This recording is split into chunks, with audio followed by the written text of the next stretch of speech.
Das Abenteuer Champions League geht wieder los. Erstes Gruppenspiel beim AC Mailand. Schönes Stadion. Letztes Jahr haben wir hier gegen Inter gespielt. Da haben wir ja völlig unverdient hier 3-1 gewonnen. Das weiß ich noch. Die haben uns quasi an die Wand gespielt, haben nach wenigen Sekunden schon geführt. Und dann haben wir irgendwie noch 3 Tore gemacht. Heute gegen den AC Mailand. Die haben vor allem eine linke Seite. Boah. Man muss aufpassen, dass sie nicht geblitzt wird mit Hernandez und mit Leao. Wir haben aber auch eine gute Truppe. Wir haben auch schnelle Spieler. Wir haben auch Chukwueze, den haben wir ja vom AC Mailand geholt. Also der kann heute was ganz Witziges machen. Der kann heute gegen seine Ex-Kollegen treffen. Ich habe heute nochmal die beste 11 gestellt. Also ich habe nicht ausgewechselt und nicht die Rotationsmaschine angeworfen nach dem Main-Spiel, nach der knappen, unnötigen 3:2 Niederlage, weil ich mir gedacht habe, los komm, besten Leute sollen doch hier spielen. Wobei, einmal habe ich getauscht Tuta für Pacho in der Innenverteidigung. Und dann wechsle ich lieber fürs nächste Ligaspiel. Das müssen wir halt irgendwie hinkriegen, dieser Spagat. Wir haben ja auch die Leute dafür. Van Duyven, Van Dijk zum Beispiel, die das gegen Mainz eigentlich richtig gut gemacht haben. Aber gut, der AC Mailand ist halt auch nochmal eine Ecke schwieriger zu bespielen. Und es gibt den Elfmeter schon wieder. Ey, das gibt's doch gar nicht. Das ist unfassbar. Und wieder wahrscheinlich, nachdem er geschossen hat. Ja, guck mal, er schießt. Der Schuss ist getätigt. Dann kommt der Ausfallschritt und dann fällt Leao drüber. Und deswegen gibt es den Elfmeter. Also es ist wieder unverständlich, nicht zu fassen, dass es sowas, dass für sowas Elfmeter gibt. Enes Ünal verschießt aber. Gegen Karnišeci. Achtung, Szene ist noch heiß. Ist noch nicht geklärt. Jetzt ist geklärt. Ja, es ist jetzt ausgleichende Gerechtigkeit. Da könnte ich mich immer wieder drüber aufregen, obwohl man sich darüber eigentlich nicht aufregen braucht. Aber es ist jedes Mal so, wirklich. Die Szene ist vorbei. Ja, er hat geschossen, Schuss ist vorbei. Und dann fällt er über die Grätsche, war es ja nicht, über den Ausfallschritt drüber. Nun gut, also wir sind gewarnt auf jeden Fall, wie das hier laufen kann, Dalot.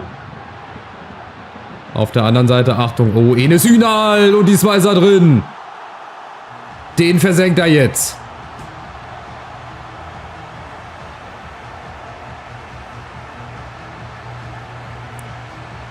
Ja, auch da wieder typisch, defensiv nicht aufgepasst und dann erwischt er Karnišeci im kurzen Eck. Wahnsinn, hier auch wieder ein 50-50-Ding. Entweder spielt er zu Leao in der Mitte oder es passiert halt das, was passiert. Ach, es war gar nicht Ünal, es war Luca. Wahrscheinlich auch so ein Jugendmann generiert. Luca Romero, okay. Sagt mir jetzt nichts. Hat ja nichts zu heißen. Ah, dann sind wir direkt mal, ja, überrannt worden, nicht, aber die Druckphase vom AC Mailand hat sich direkt mal ausgezahlt. Ja, Elfmeter schon verschossen. Alle himmelhoch jauchzen und dann hast du sowas. Jetzt müssen wir halt aufpassen, dass wir hier nicht schon komplett das Spiel verlieren. In der Anfangsphase Leao gegen Koch. Oh, das ist wieder zu einfach. Aber das ist halt dann auch nochmal ein Qualitätsunterschied. Ne? Leao, der kriegt auch über eine 90 locker. Benacer mit dazu wieder Luca Romero. Oh, was ist das denn für einer, ey? Tomori Goretzka im Mittelfeld. Ist schon eine wilde Truppe, aber haben wir auch. Brauchen wir uns gar nicht für schämen hier. Aber wir brauchen halt jetzt auch mal ein bisschen mehr Geschwindigkeit nach vorne. Guck, das meine ich auch wieder. Da ist so viel Platz um den Gegenspieler herum und er schießt ihm einfach wieder direkt in die Füße rein. So ein bisschen unverständlich. Oh, das ist der große Fehler. Das ist das zweite.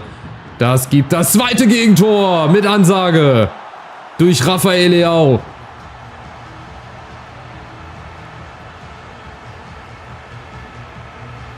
Ja, und wir erleben so die erste kleine Schaffenskrise hier nach 26 Minuten. Wir sind noch überhaupt nicht im Spiel drin. Der Ballverlust da auf der Außen und dann darf der darf niemals da durchkommen. Da sind 5 Leute, 6 Leute im Strafraum gegen 3. Du kannst im Winter schon mal anrufen, wenn nicht genug Kleingeld zusammenkratze, bist du bei uns, mein Freund. Aber das ist bislang richtig schwach. Also ist bislang nicht das, was wir spielen können. Deswegen wird jetzt auch umgestellt auf 4-4-2. Aber das geht nicht, ey. Schau mal, die pressen uns außen. Das ist die wahre Pracht. Das werden die aber auch nicht 90 Minuten lang hinkriegen. Wir mussten schon mal ein Spiel hier drehen in Mailand. Mal gucken, ob wir das nochmal schaffen. Wir haben auf jeden Fall Davide Martin. Wir haben auch so einen völlig Verrückten da vorne drinne. Der schießt Tore wie am Fließband. Der macht einfach da weiter, wo er aufgehört hat. Aber dass man immer erstmal 2 Tore bekommen muss, damit man mal nach vorne irgendwas macht. Auch schönes Tor, by the way. Gegen Maignan ist der Wahnsinn. Zack, oben rein. Keine Chance. Du kommst da einfach nicht hin. Und schon hört man auch wieder die Frankfurt-Fans, die hier in-game quasi einen kompletten Block haben. Die Gegengrade. Und wieder hier zugepresst vorne. Guck mal, du kannst nichts machen. Und die verstecken sich auch. Die verstecken sich. Kommen auch so richtig gar nicht entgegen, aber müssen sie. Ja, das ist natürlich ein Duell hier. Mancini, Chukwueze. Und Boniface, ja. Auch mal dazwischen. Gut, dass wir jetzt... Ach, warum spielt er nicht nach hinten? Gut, dass wir jetzt auch endlich im Spiel drin sind. Viel schlechter ging es ja auch nicht mehr. Ehrlich gesagt. So, und vielleicht, genau, ist das jetzt der Auftakt. Schade, Boniface kommt leider nicht hin. Aber genau die Situation, die Aktion brauchen wir. Auch mal eine Grätsche zwischendurch. Fratesi, oh, der darf sich auch nicht so leicht hier abschütteln lassen. Das war eigentlich nächste Situation. Wie, die Paraden auch teilweise. Aber Kanisici hat ihn, das ist die Hauptsache.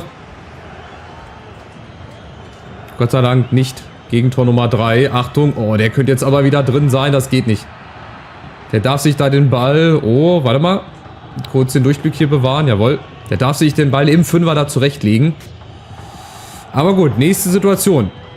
Meier, Mamouche, oh, der sollte längst auf Fratesi. Fratesi mit der Chance, sieht er Boniface und jetzt rein damit. Da kannst du nur mit dem Kopf schütteln, echt. Da spielst du fast 30 Minuten lang den völligen Scheiß zusammen. Oh, hä? Wo hat der sich denn hochgebeamt? Und dann steht es auf einmal 2-2. Und du fragst dich, warum nicht gleich so? Warum nicht gleich im 4-4-2? Ja, Boniface kann sich da die Ecke aussuchen, ganz souverän. Aus 11 Metern, Klatsch. Ganz knapp neben Pfosten, aber sehr platziert auf jeden Fall.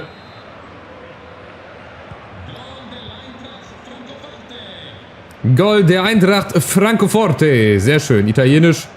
Italienische Sprache, mein Favorite auf jeden Fall so. Aber wir sind noch nicht fertig hier. Wir wollen das Spiel noch komplett drehen. Boniface. Und, schade, den Rebound gibt es nicht mehr. Oh, die große Chance. Die Monsterchance hier auf 3:2 zu stellen. Und jetzt kommt Ünal gegen Kadiolu, die beiden Landsmänner. Ja, Kadiolu Sieger. Und dann haben wir erstmal Halbzeit. Aber das ist eine gute Aufteilung. Ich habe gerade unten gesehen, vorne sind dann 4 Mann gegen 3 Verteidiger. Das wird jetzt noch ein ganz, ganz wildes Spiel, glaube ich. Also es geht hin und her. Ausgeglichene Ballbesitzquote, 7:4 Schüsse. Wechseln tue ich jetzt noch nicht, weil wir sind gut drinne. Klar, viele sind vielleicht nicht mehr ganz so fit und ganz so frisch. Aber dann wechseln wir ein bisschen später. Wir wechseln einfach ein bisschen später. Ja, hier, das meine ich. Die pressen vorne. Laufen die Passwege gut zu. Aber wir brauchen einfach Geduld. Ruhig. Geduldig spielen. Im richtigen Moment die richtigen Pässe. Und dann wird das schon. Wenn es immer so einfach wäre, ne? Rodrigo de Paul auch noch. Also wie gesagt, die haben nicht so eine verkehrte Truppe.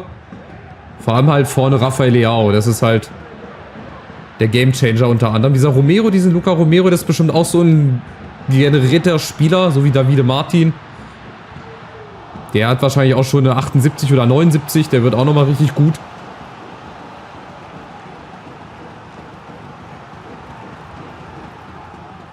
Oh, und wieder, ey, wir lassen uns da zu leicht ausspielen. Und dann gehen wir wieder in Zweikampf rein. Ich war auch wieder im Überlegen, ob ich es überhaupt mache. Ich habe es gemacht, weil ich mir gedacht habe, na komm, hast eigentlich eine ganz gute Position und dann wieder hier. Ja, na klar ist das Elfmeter, aber das ist, weiß ich, das ist so typisch. Du darfst ja gar nicht im Strafraum hingehen. Das ist ja das Geile. Du darfst manchmal gar nicht hingehen. Dann lieber den Gegner durchlaufen lassen und auf gut Glück hoffen, dass der Keeper einhält. Aber komm, apropos Keeper gehalten, Ünal hat schon mal einen verschossen. geschossen und verschossen. Und jetzt trifft er.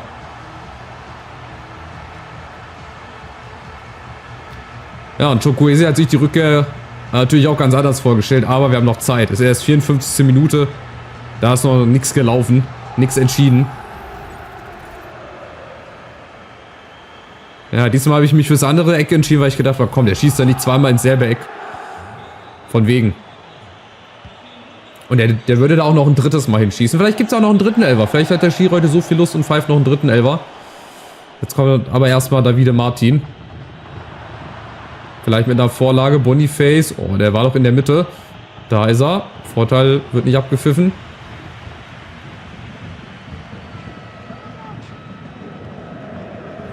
So, vorne zupressen. Wissen sie gar nicht wohin. Maignan.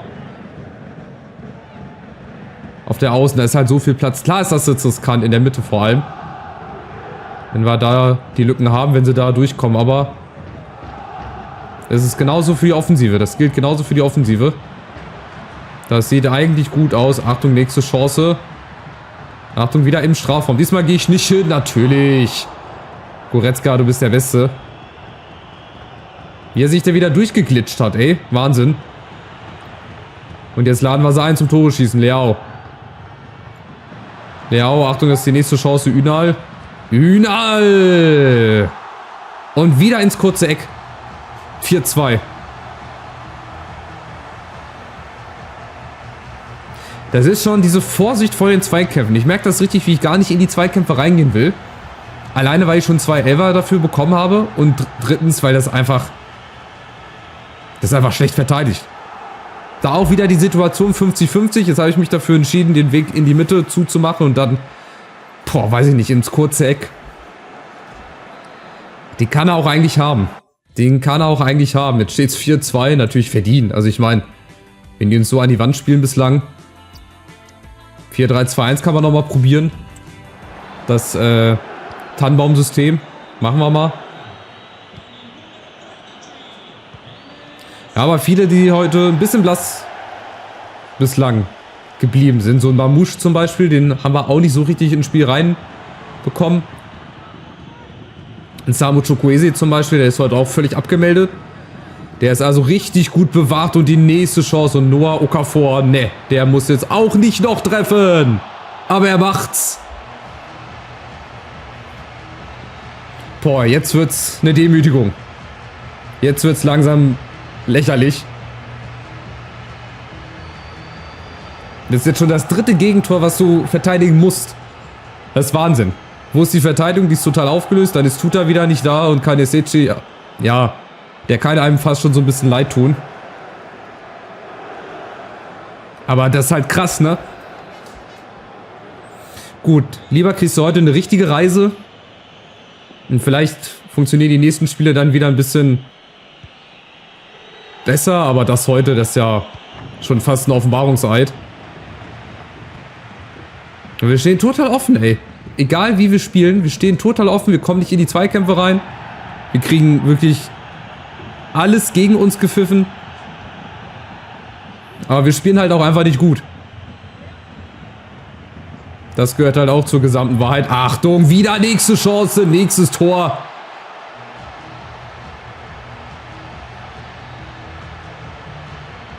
Wir werden regelrecht hier zerschossen. Wir werden in unsere Einzelteile zerlegt. Das ist Wahnsinn. Guck mal, der Freischuss, der darf auch nie dahin kommen. Nie. Wo ist Meier? Was macht Koch? Was macht Kaneseci? Also das ist ein sportlicher Totalausfall heute.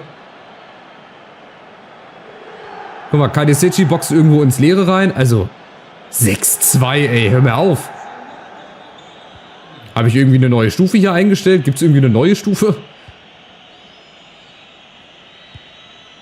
Und das glaubt uns ja keiner, dass wir hier zwischenzeitlich uns auf einen 2-2 rangebracht haben, wenn man das jetzt hier sieht.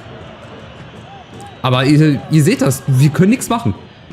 Wir werden zugestellt, die laufen uns zu, die pressen wie die Wahnsinnigen. Aber vielleicht ist es ja noch nicht entschieden. Chukwueze!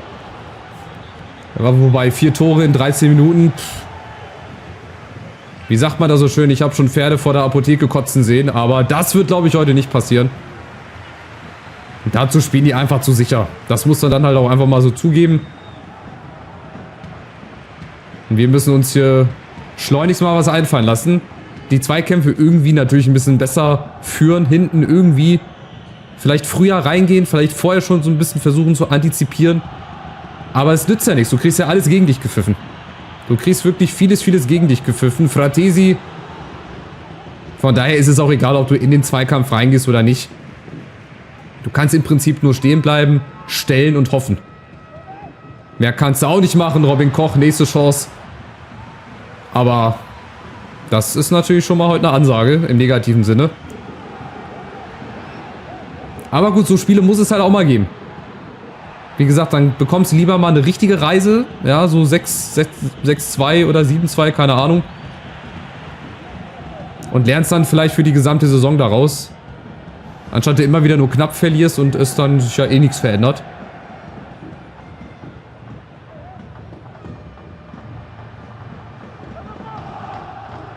Ja, wie gesagt, sie sind heute viel flinker, schneller. Die sind einfach in den Zweikämpfen aggressiver. Das Mittelfeldpressing funktioniert 10.000 Mal besser als bei uns und von daher ist das heute eine hochverdiente Niederlage, auch in der Höhe, glaube ich. Jetzt kommt nochmal Chukwueze, mal gucken, ob er seinen alten Kollegen noch einen reindrücken kann. Nein, aber wir spielen es ganz umständlich aus. Und machen nochmal ein drittes. Durch Davide Martin. Na, immerhin hier. Haraldsson, total umständlich. Ein bisschen Ergebniskosmetik, aber das wird am Ausgang des Spiels nicht mehr viel verändern. Wow. Wow. Also. 6-3. Ich hoffe, das wird im Rückspiel ein bisschen anders. Das wird auf jeden Fall anders werden, weil wir bis dahin ganz anders spielen und ganz anders auftreten.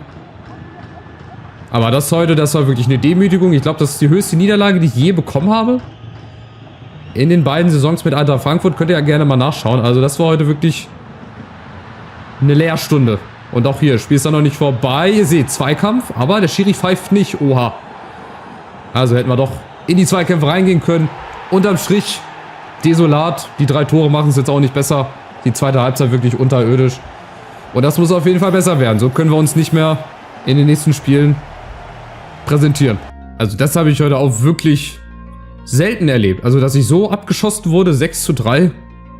Aber gut, gehört auch dazu. Irgendwann wurde es halt auch mal Zeit. Jetzt zu Hause gegen Stuttgart. Da müssen wir natürlich wieder ein ganz anderes Gesicht zeigen. Ganz schnell. Dann haben wir auswärts im Pokal bei den Bayern und dann kommt Leverkusen. Also die Gegner, die kommen jetzt gerade zur rechten Zeit.